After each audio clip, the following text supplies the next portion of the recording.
Okay, so do we have, yes, there is screen. Great. Okay, so I did switch the camera, so maybe the lighting now is better because I saw in some videos like the lighting was really bad, but let's forget that and let's go straight to the topic of today's video. So I'm gonna show you guys Recon, how I do my Recon for targets, even in a pen test or in a bug bounty program.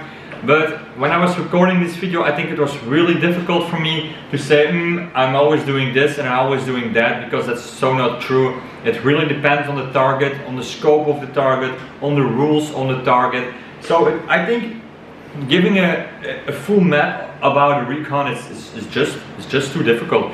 But what I did do is I'm gonna give you guys a lot of tools that I really always use in a Recon. So these tools you can use to identify hidden directories, to identify IP addresses of a target, and to maybe find some nice bugs. I did find a lot of bugs this way in a pen test or in the bug bounty program also. So it's just a little bit different because in a pen test you, like, let's say you found a subdomain with an outdated WordPress version. In a pen test you will report this. In a bug bounty program you need to prove you can get a remote code execution to trigger an success. You need to prove the impact of the outdated WordPress version. So that's the biggest difference between when I say, in a pen test I can do this, and a bug bounty I can do this. So in a pen test you don't need to prove like the impact that hard. If there is a possibility to impact is enough, but in a bug bounty it's really important you can prove the impact of what you find. Okay, so let's dive into the video. I hope you guys like this. If you guys want to see some more about Recon or have a specified question about one target that I can show you guys how I do that target in Recon, that's maybe a good idea. So send me some targets you want me to recon, and I'd share the full recon on that target with you guys on YouTube. So let's dive into it. Okay, so Recon. How do I do my Recon? It really depends on the target. For now, we selected this target. We selected this target from a bug bounty program, and so our domain is waterlink-be. Okay, so what are things? What we probably should do is, let me really quick show you guys. Things what we can do is we can run our automated script.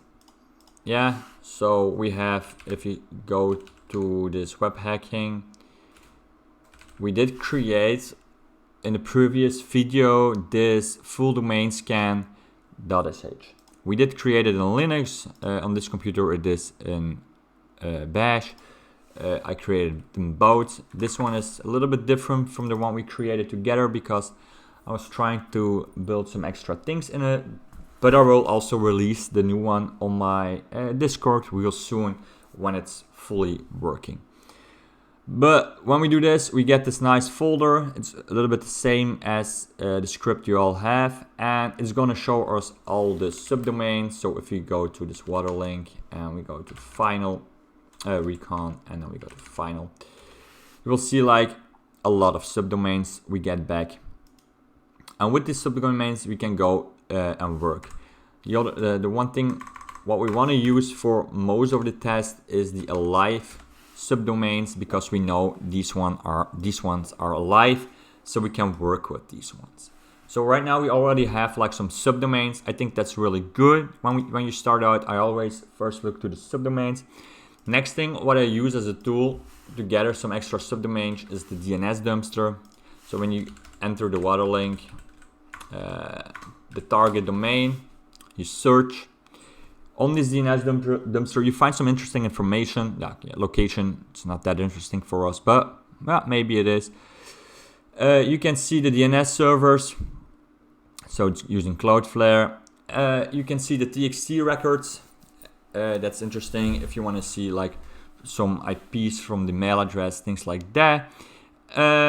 When we scroll down, we see the A records. And again, these are subdomains. You can maybe compare this one if maybe the scan didn't find these. the script didn't find these, you can add them, but normally the script will find all these what we created. But but what we also have is like you have these IP addresses we can start working with. And that's something what I like a lot, is that you have these IP addresses.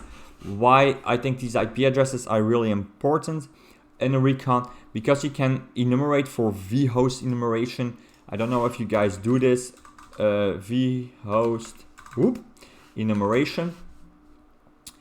When you do this vhost enumeration, instead of using vv on the domain, you're gonna use it on the IP address.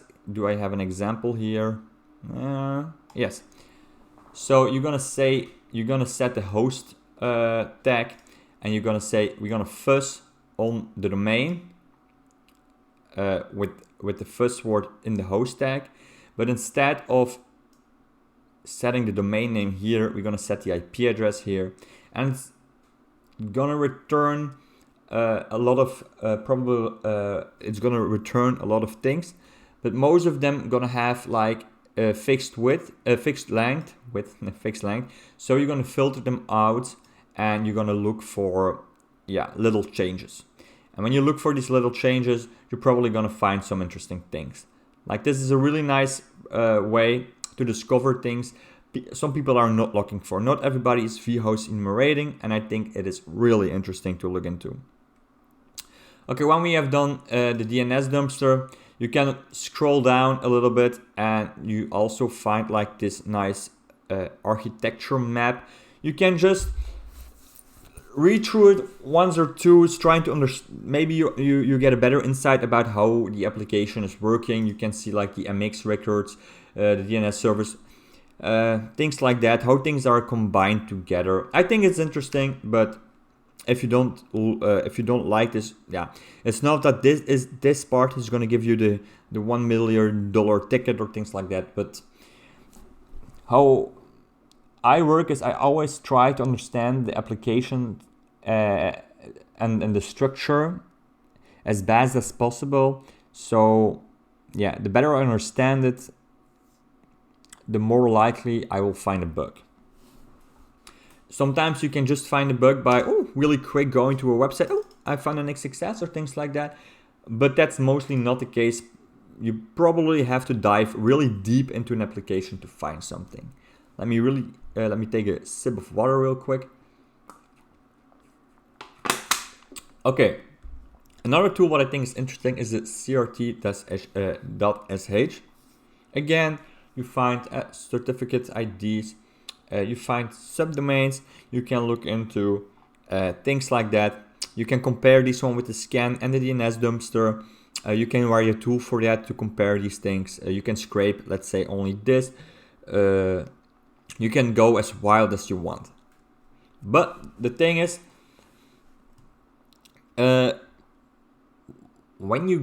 let's say you're looking to these, let's say we have like found a lot of subdomains, and we're gonna take it to the another level. So we have found all these subdomains also from our scan. We have found, we have read, of course, the in-scope and out-scope things, and always make good documentation, really important. What I want to show you, what I want to highlight here is run scans to find outdated software on all subdomains. I think this part is really interesting. Why? Because there are two ways how you can do this. You can find outdated software or things running on the subdomain by just visiting the subdomain.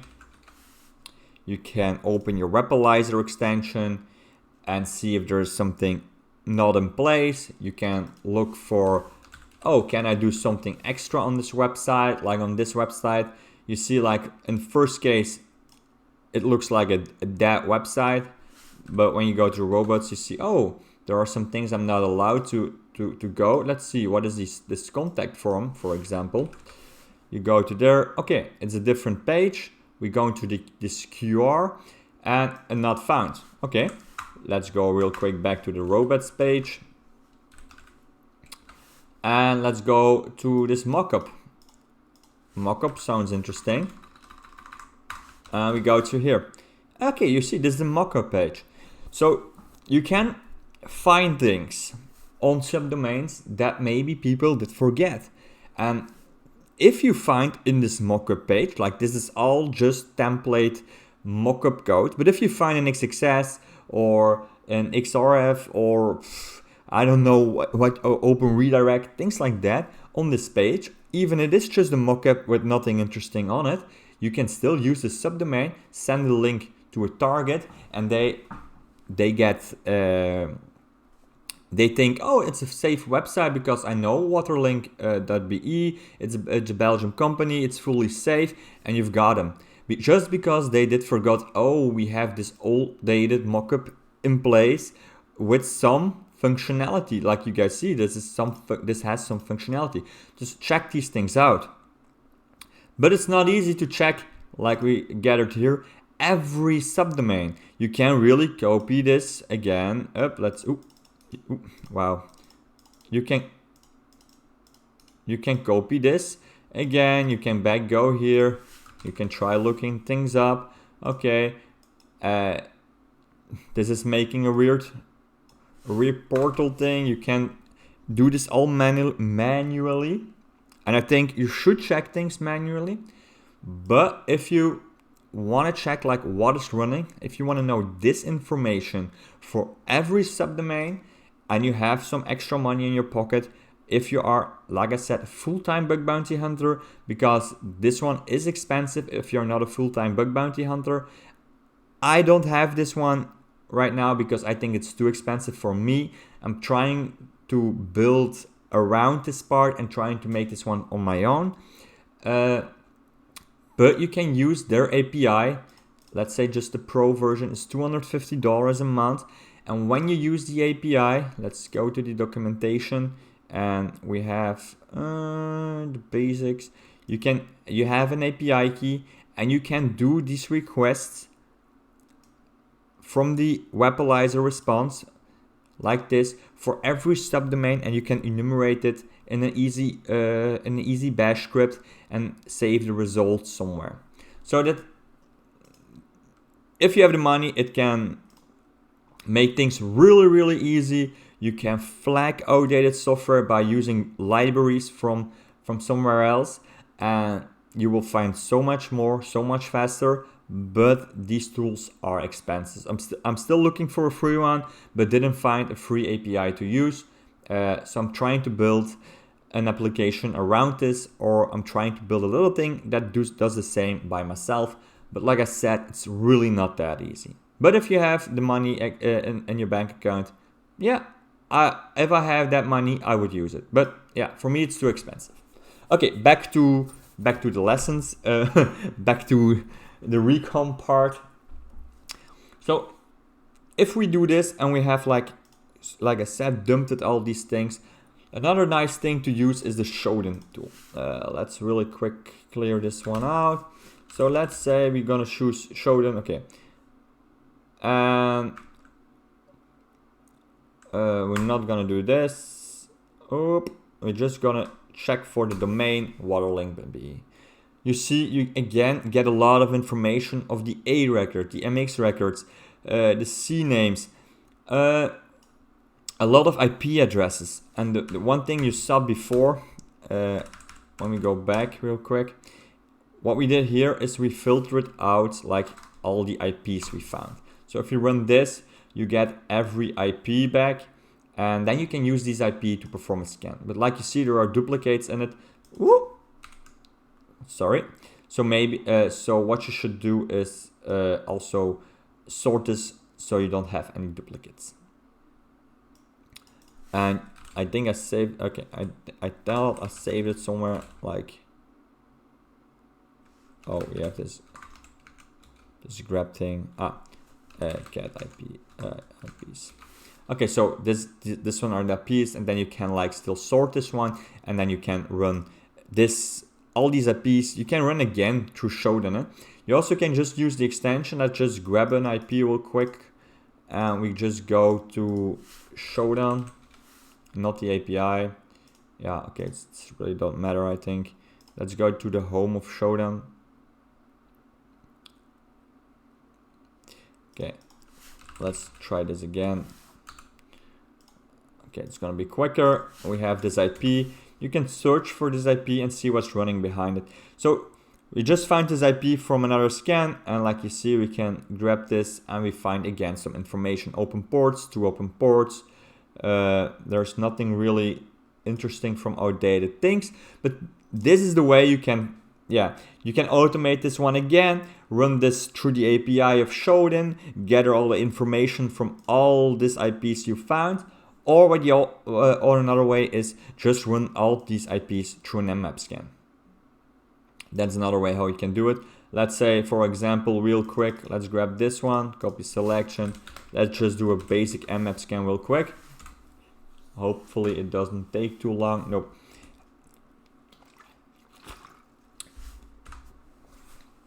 Okay, it's gonna take long. Let's also run the same IP again back to the Shodan.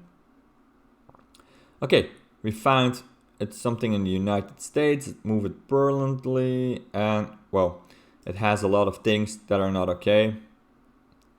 But like you see in here, we found this IP, but it doesn't. It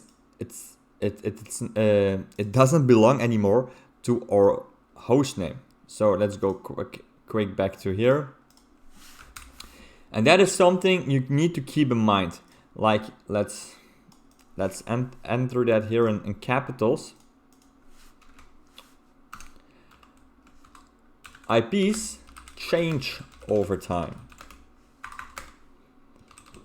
I think that one is really important because IPs can change from domain, from target. So one day this IP will be from waterlink-be, and the other day, not the other day, but it can be that the IP change. So IPs change over time.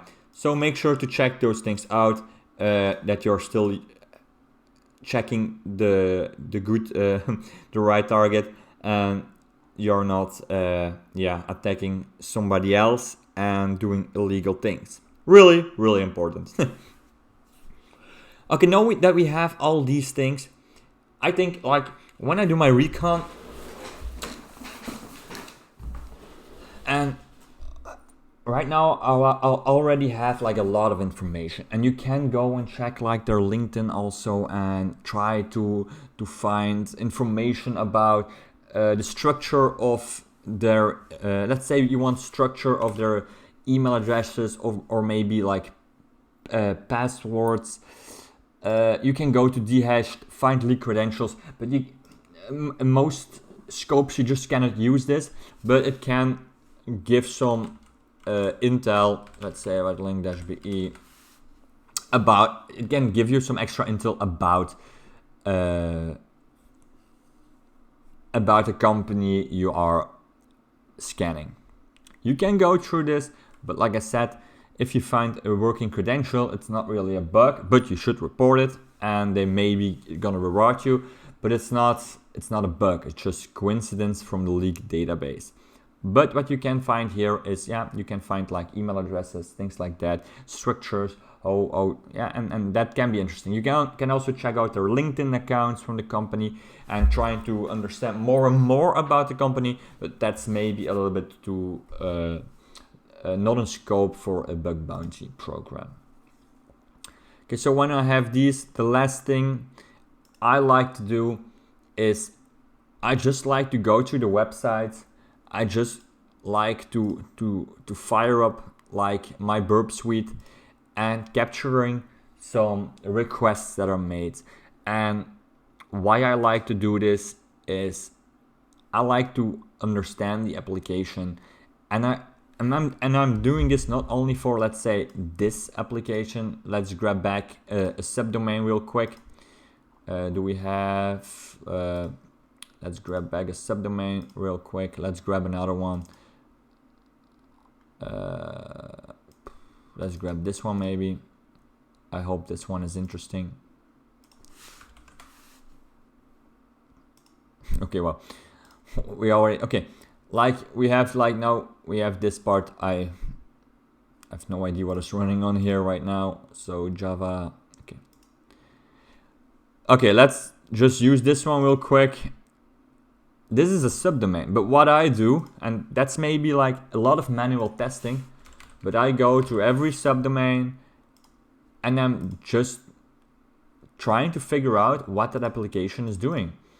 Like we have this primetime whopper link, you see username, password, language, that's my post number, and you see what it's doing. It's going to primetime, security check. This is now an application that is not running a lot of things, but I like to manual test a lot. Why do I like that? Because I think when you do this manual testing, you find so much more. And you can go again here. Let's see the basics. Do they have a robots.txt? Okay, no, not really. Do they have a security.txt? Okay, they have a status pages not found, a GET request. Can we, is there maybe in this GET request proto attack? What we can do real quick. We have a nice scanner. I don't do this manually. Like I have a scanner for prototype pollution checkings, but some basic enumeration fast findings. Like if you get an error or an internal server error from doing a crazy thing, okay, document it and go on your Recon or check those things out. But like I said, I love manual testing, and I think I found the most things by doing these things manually. You can run XXS Hunter. I don't think I have this one on this one. No. you can run all these scripts, and you can keep running these scripts. But like that's what everybody is doing. Everybody is running scripts, and the pro ones who are doing this like for a living, they're running so much things on so much applications. You can keep up with that. The only thing how you can get an advantage in a bug bounty program is to deep dive in a program.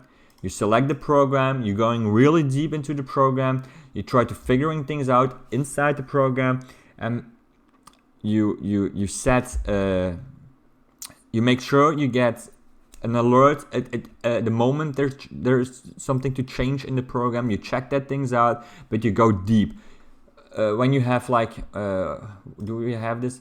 When we have this, you see you have a login. Try to make 2 different accounts. Try to see if you can see something from the other, his ID. If you just change the IDs, is there a check? Do they really check like the session cookie? Just do things like that. And that's maybe already like beyond the Recon part. But I think, yeah, no, it's not beyond the Recon part. Understand the whole application. How does it work? What software it's using? How can I try to break it and find a vulnerability? Like everybody is like I said, everybody's hoping like they can fire a XXS from the first search bar, but that's not going to happen anymore, especially not on these programs in a bug bounty program, because everybody's running these automated tools. So just go a little step further and do this manual, does this and start doing manual searching. And also, like I said, remember the vhost scanning. I think that's a really important one. Not a lot of people are doing that, and you can find some hidden things. Okay, I think like let's grab this little document I was creating, but when I was creating this document that I found I don't have a really structured. I don't do the same thing over and over again. It really depends on the application, on the scope of the application, on the rules in the application. It's so, you cannot say, oh, I'm doing this all the time, because if you're doing the same thing over and over again and you're not finding things, you better just start changing your strategy. And I think you should change your strategy for every target, for every company. Because every company is different, using different tools, using different protections. Yeah, I can point this out enough. Go deep into the target, and the deeper you go into the target, the more you find. Okay, so we select the target, make sure to read the in and out scope, understand the rules of the target. Like I said, go into the DNS dumpster, use the custom script, find all the subdomains, do the vhost scanning, things like that. find as much as possible, find IP addresses. You find a lot of IP addresses just by doing the basic things. Going to the Shodan, you can also, like, for example, let's use this one because this one was online, I think. You can go to this part. Oh, you can paste this and you can search for this one. Okay, Shodan is not finding things about this. Otherwise, other thing you can do is you can ping this part. Okay, really quick, you can copy the selection, 7.8 from the back. Is this in one of these IPs? 7.8, nope. So what you let's go back to Shodan. Let's try pasting the IP address. Okay, it's again some United States. It's hosted by Cloudflare. We have some forbidden. We have some more ports open. Okay, interesting. Can we do something with it? Like the first one was also in the United States. Like, real quick, see United. Oh, also it's Cloudflare from San Francisco. Okay, maybe this one is like legit from there. What happened? So again, you can vhost this. It's gonna organizations are gonna be Cloudflare, and you can look into this. Like you see, we found some things. We need to check out, like, is this legit for this company? Because they also give they did give a scope of IP addresses in their scope. So I think this one was out of scope, but that's what I said. Read the scopes, really important. But that's a bit like my Recon. I go with the application a lot of times and I try to understand the application as much as possible.